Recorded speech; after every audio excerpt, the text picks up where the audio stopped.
सामने अब कुछ टाइप्स ऑफ डीमंस। अब ज़रा मैं बात करूँगा कल्चरली और हिस्टोरिकली ठीक है। क्या कॉन्सेप्ट रहा है इनका, इन बीइंग्स का। तो सबसे पहले आर्कन्स, इनका बहुत जिक्र आता है, और ये नॉस्टिसिज्म जो है क्रिश्चियनिटी का एक ब्रांच 2nd सेंचुरी में जब ये नॉस्टिक्स राइज हुए तो इनके मिस्टिसिज्म, जैसे हमारे यहाँ सूफीज़म का एक पूरा बिलीफ सिस्टम है, इस तरह ये इनके सूफीज़ आप कह लें ग्नोस्टिक्स हैं क्रिश्चियनिटी के। इनके यहाँ आर्कन्स का कॉन्सेप्ट है, और आर्कन्स जो हैं वो एक्स्ट्रा टेरेस्ट्रियल बीइंग्स हैं जो आए बाहर से और उन्होंने आके हाइब्रिड्स बनाना शुरू किया। और इनकी जो शक्ल है आर्कन्स की वो रेप्टिलियन शक्ल है, जैसे छिपकली की शक्ल या मगरमच्छ की टाइप शक्ल, और उनकी स्किन भी वैसी है। तो ये जो है मशहूर हैं क्रिश्चियंस में।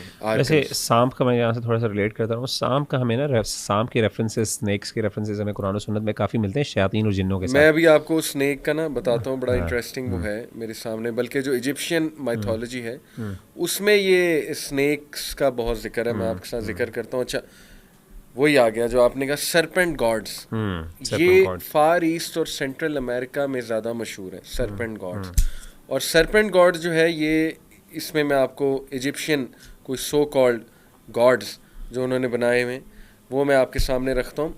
वदजत, ये स्नेक गॉड है इजिप्ट का, सो कॉल्ड गॉड। इसी तरह है रेनेन्यूटिट, इजिप्शियन स्नेक गॉडेस है। निहिबकाउ, यानी ये बहुत ही अजीबो गरीब से नाम है, ये भी snake god, so called snake god. फिर Meretseger, Egyptian snake goddess of mercy and punishment. अब आप देखें ना, ये सारे characters, serpent god, snake god, तो देखें स्नेक का भी कोई बड़ा गहरा ताल्लुक है उस शक्ल का, डेफिनेटली। तभी तो ये फोकलोर्स में और इन कल्चर्स में बहुत ज़्यादा इनका जो है तस्करा आता है। कि एक तो कुरान मजीद में हदीस में जिक्र आ गया ना, कुरान मजीद में हदीस में जिक्र है इसका जिन्नात का, यानी ख़ासतौर पे सांप के बारे में। बड़ा मशहूर वाक़या, नबी सल्लल्लाहु अलैहि वसल्लम के दौर में एक नौजवान जो था वो, उसको डेथ हो गई थी बाकायदा, और अल्लाह के रसूल सल्लल्लाहु अलैहि वसल्लम ने कहा था कि बहुत से अब जिन्नात जो हैं अब मदीना के अंदर मुसलमान हो चुके हैं। और आपने ये सही मुस्लिम की हदीस है, बिल्कुल ऑथेंटिक। तो आप अबू सईद खुदरी रज़ियल्लाहु तआला ने जिक्र की, उन्होंने कहा कि जब तुम में से कोई भी बंदा अपने घर के अंदर सांप देखे तो उसको 3 दिन की मोहलत दे, कि 3 दिन के अंदर चले जाओ और अल्लाह की पनाह हो तो हमें इस शर से निकालो, अगर वो दोबारा नजर आए तो उसको कत्ल कर दो। तो यानी सांप के बारे में उन्होंने वाक़या सुनाया बाकायदा अबू सईद ने, कि हमारे एक सहाबी थे, एक नौजवान सहाबी थे, तो वो ग़ज़वा खंदक के मौके पर उनकी डेथ हो गई। तो वो घर में आए, नई नई शादी हुई थी, तो अल्लाह के रसूल से इजाज़त लेके घर आ जाया करते थे रात को। अपनी बीवी के पास आए तो देखा बीवी बाहर खड़ी है दरवाजे पर। अच्छा। तो बीवी को परेशान होकर उन्होंने कहा गुस्से से कि तुम बाहर क्या कर रही हो बेपर्दगी की हालत में, बिल्कुल उन्होंने शायद दुपट्टा भी नहीं लिया हुआ था, परेशान होकर बाहर दरवाजे पर खड़ी हुई। तो उन्होंने कहा कि अंदर जाके देखें क्या है। तो अंदर गए तो कि बेड के ऊपर, बिस्तर के ऊपर वो एक सांप था। तो उन्होंने नेज़ा मारा उसको, तो ज़ख्मी कर दिया उसको, और पकड़ के बाहर लेके आए। जब बाहर लेके आए तो अभी वो मरा नहीं था, तो उसने उनको ढसा। अच्छा। और उनकी डेथ हो गई वहाँ पे। तो अल्लाह के रसूल सल्लल्लाहु अलैहि वसल्लम ने वहाँ पे जब वाक़या हुआ तो आप सल्लल्लाहु अलैहि वसल्लम ने कहा कि नहीं कर। तो सांप जो है, इसके बारे में उलमा का ये जिक्र है कि घरों के अंदर जो ख़ास तौर पे सांप हैं उनके लिए ज़रूरी है कि आप उनको मोहलत दो, स्पेशली जब आपको पता हो कि वो जहरीले नहीं। अगर तो जहरीले हैं तो फिर तो फ़ौरन आप उसको मार सकते हो, उसको आप निकालो। तो इसमें सांप का, अच्छा एक और चीज़ बड़ी इंटरेस्टिंग है, ये जो है ना, वो जो हदीस आती है, अल्लाह के रसूल ने फरमाया कि शैतान जो है वो अपना, इबलीस जो है वो अपना तख्त पानी के ऊपर रखता है अल्लाह ताला को, जो है ना अल्लाह ताला को कॉपी करने के लिए, लियाज़ु बिल्लाह। उस हदीस में मुस्नद अहमद की रिवायत के अंदर जिक्र है कि उसके इर्द गिर्द सांप होते हैं। अच्छा। यानी सांपों का वहाँ पे भी जिक्र है। और इस तरीके से आपको पता है कि क्रिश्चियन जो ट्रेडिशन है उसके अंदर शैतान जो है वो सांप की शक्ल में आया था, हज़रत आदम अलैहिस्सलाम सर्पेंट की शक्ल में। तो सांप के रेफरेंसेस हमें बहुत ज़्यादा मिलते हैं। तो जो ख़ास तौर पे जो स्नेक गॉड है या गॉडेसेस हैं, ये तो डायरेक्ट रेफरेंसेस हैं। सन गॉड जो है, इसके भी रेफरेंसेस बहुत मिलते हैं। हॉरस के, हारिस जो है वो शैतान का नाम है, तो हॉरस उससे से रेलिवेंट है। तो द सन गॉड, और आपको पता है हदीस में ये भी जिक्र आता है कि अल्लाह के रसूल ने फरमाया कि जब शैतान वो अपनी जब पूजा करवाता है तो वो जब शैतान गुरूब, यानी वो गुरूब होने लगता है, तो वो उसके सामने आ रहा था अपने सिंगों के दरमियान।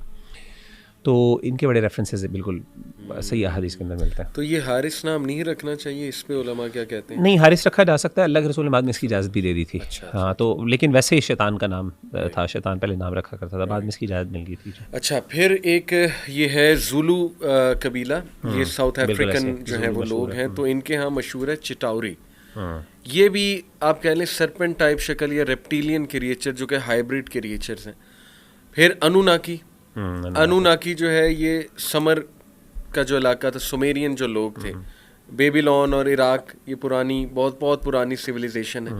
तो इनकी पूरी एक माइथोलॉजी है कि एनकी इज़ द मेन गॉड इनका, और एनकी ने अनुनाकिस को बनाया। अनुनाकिस एक्स्ट्रा टेरेस्ट्रियल बींग्स थे, वो दुनिया में आए, उन्होंने आके ह्यूमन बींग्स को बनाया। कुछ के साथ उन्होंने फिज़िकल रिलेशन यानी जिना किया, और उसके बाद जो है वो एक हाइब्रिड टाइप क्रिएचर ने जन्म लिया। मैं आपको ये सारी चीज़ें बताने का मकसद आपको और ऑडियंस को ये कि देखें, almost all of these stories are inter related in one way or another.